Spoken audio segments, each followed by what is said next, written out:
So let me greet you, Excellencies, with good morning, and to begin by saying that in the 8 months since the 7th of October, tens of thousands of children, women, and men have been killed and injured. Palestinians, Israelis, and citizens of other states. Thousands of Palestinians have been detained and are being held incommunicado. And 120 Israeli hostages are still being held in Gaza. The enormity of this tragedy overwhelms us, and we are deeply disturbed by the immense human suffering. We come to this Council today to present our report. The mission of this Council, as you know, is to promote and protect human rights, and that remains more important now than ever before. On the 7th October attack in Israel and Israel's subsequent military operation in Gaza have not occurred in a vacuum. They were preceded by decades of violence and retribution, dispossession, unlawful occupation, and denial of the Palestinians' right to self-determination. Now, since 7th October, our Commission has carried out 2 parallel investigations. First, into attacks by Hamas and other Palestinian groups in Israel on 7th and 8th October, and second, into Israeli military operations and attacks in Gaza between 7th October and 31st December.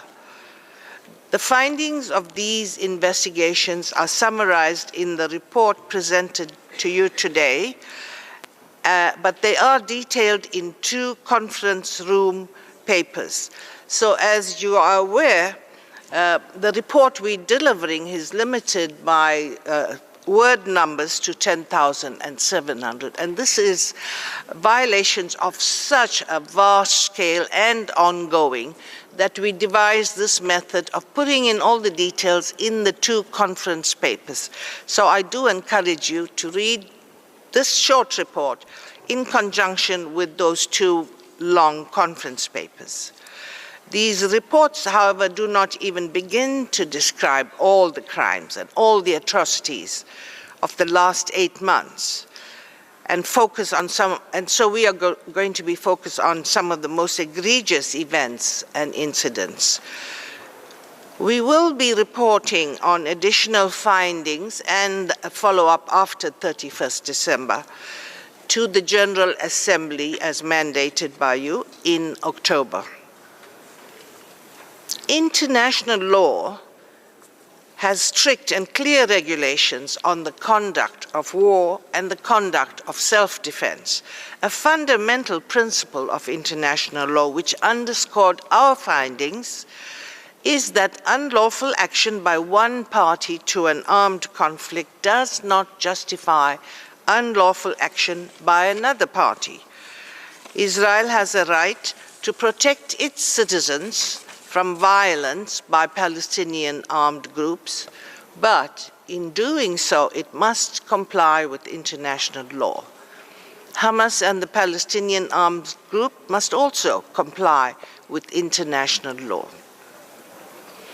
In relation to Israel's military operations and attacks in Gaza from 7th October, we conclude that Israeli authorities are responsible for war crimes, crimes against humanity, and violations of international humanitarian and human rights law, including extermination, intentionally directing attacks against civilians and civilian objects, murder or willful killing, using starvation as a method of war, forcible transfer, gender persecution targeting Palestinian men and boys, sexual and gender-based violence amounting to torture, and cruel or inhuman treatment. Israel's total siege of the Gaza Strip has weaponized the provision of life-sustaining necessities for strategic and political gains, including through cutting off supplies of water, food, electricity, fuel, and other essential supplies, including humanitarian assistance.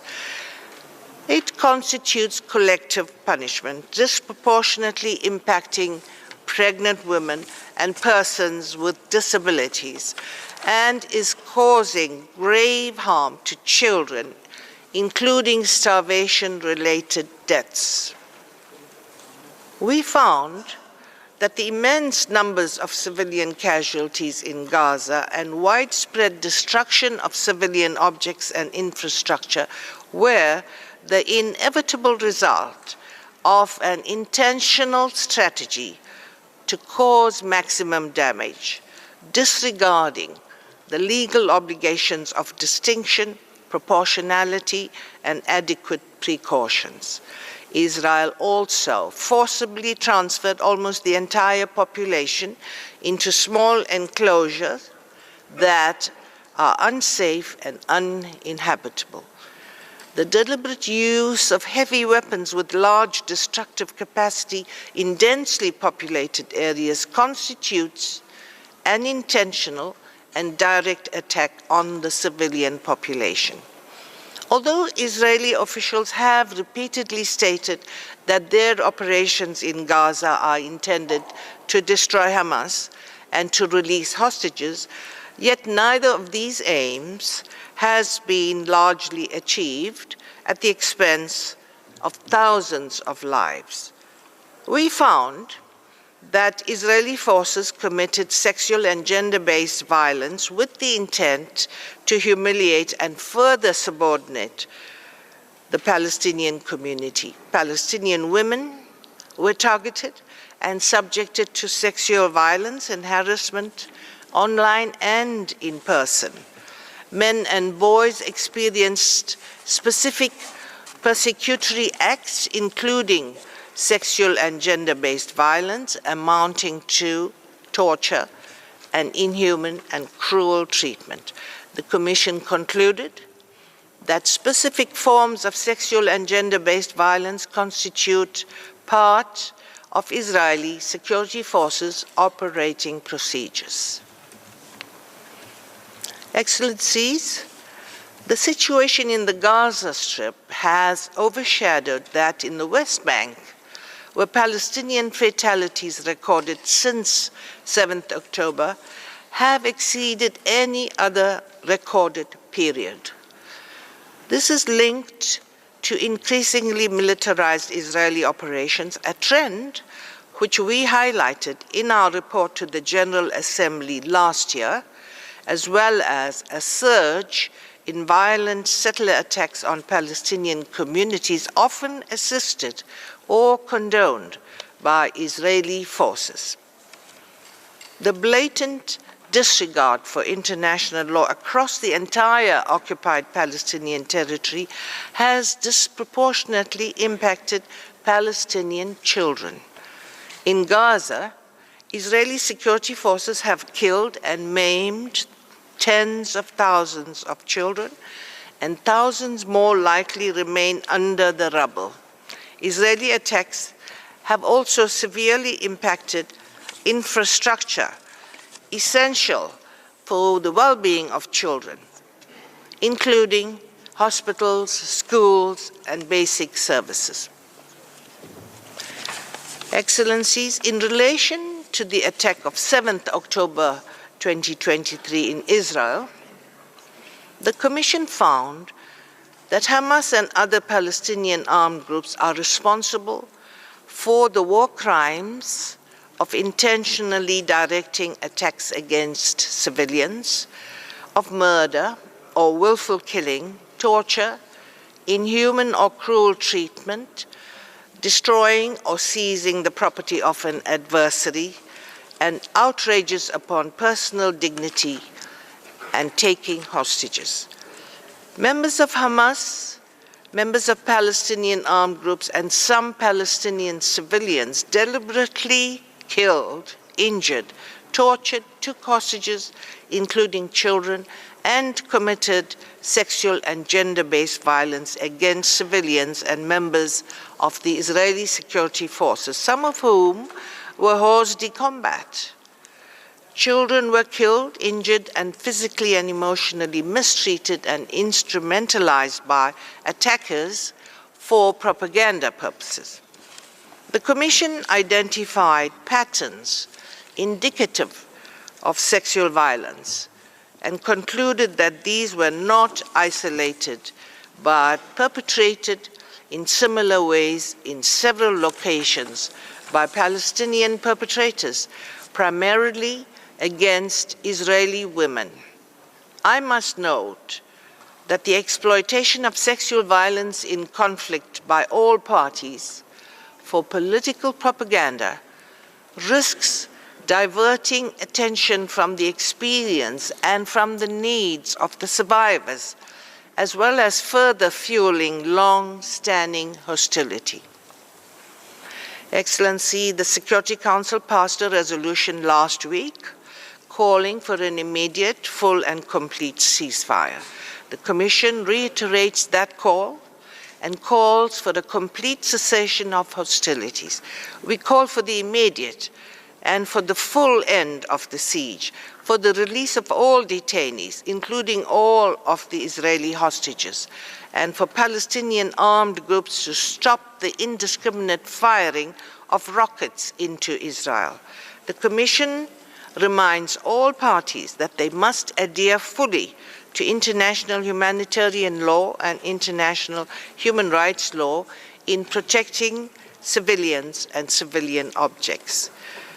The attacks against UN agencies and humanitarian actors must stop. This Commission will continue its investigations into all crimes under international law with the aim of achieving justice and accountability. The Commission requested Israel to ensure the Commission's immediate access to the Gaza Strip in order to investigate and preserve evidence. And we asked for this in compliance with the order issued by the International Court of Justice on the 24th May, specifically ordering access to this commission. Israel has ignored the request that we have submitted to them. The Commission welcomes and is cooperating with accountability processes in the International Court of Justice and in the International Criminal Court. It calls on all states to support those processes in every possible way. The Commission welcomes the listing of all parties to conflict in the 2023 Secretary General's report on children and armed conflict for committing grave child rights violations in the occupied Palestinian territory and Israel.